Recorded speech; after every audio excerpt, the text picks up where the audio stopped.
Well, WNBA star Brittany Griner has been released from Russian captivity. That story kicking off today's trending stories. Here's a look at our hot topics brought to you by Walton Arts Center. Elvis, this is a big story. I know a lot of people are following this. I'm seeing this a lot on social media, but Griner's release from a Russian penal colony was negotiated in exchange for an arms dealer. The president signed off on the deal. Griner has been in Russian custody since being detained in February on drug charges. The deal did not include Paul Whelan, a U.S. corporate security executive who remains jailed in Russia. This is one I'm definitely keeping an eye on. I know Brittany is back on U.S. soil after her fight over stuff. This is definitely one I'm keeping an eye on with that, but glad that she's back. Yeah, absolutely.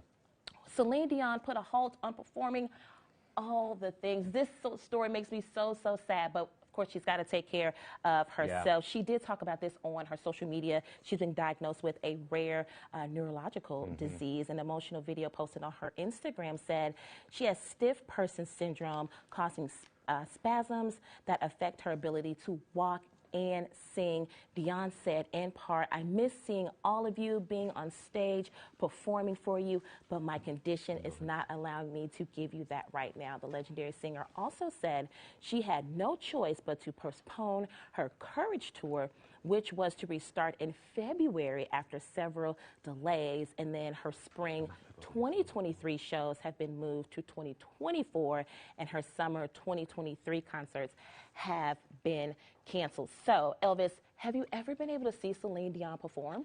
I've not been able to see her perform. However, she was, really popular when I was in high school. Yes.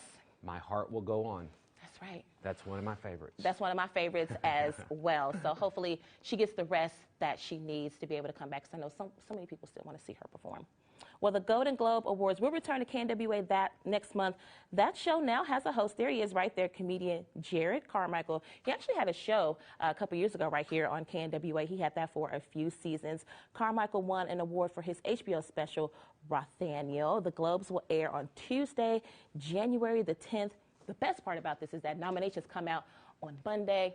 Elvis, I don't know about you, but I live for award season. Golden Globes is one of my favorite award shows. Yeah, excited to watch that as well. I wonder if he'll be wearing that jacket. I mean, maybe. Maybe. We'll see. We'll see. For sure. It's going to be a fun show. If you put it out there in the universe, I feel like it'll come back some way. It's going to come back at some point. Yeah, excited about that show. Yeah, for sure. Here's a story going viral. In Arkansas City, just elected an 18-year-old as the youngest black mayor in the United States. Jalen Smith, fresh out of high school, now a freshman in college. After beating his opponent, he will be the mayor of Earl, a town of just under 2,000 people near Memphis. Smith says he plans to focus on transportation, public safety, and bringing a major grocery store to the city because he is especially passionate about increasing residents' access to food resources.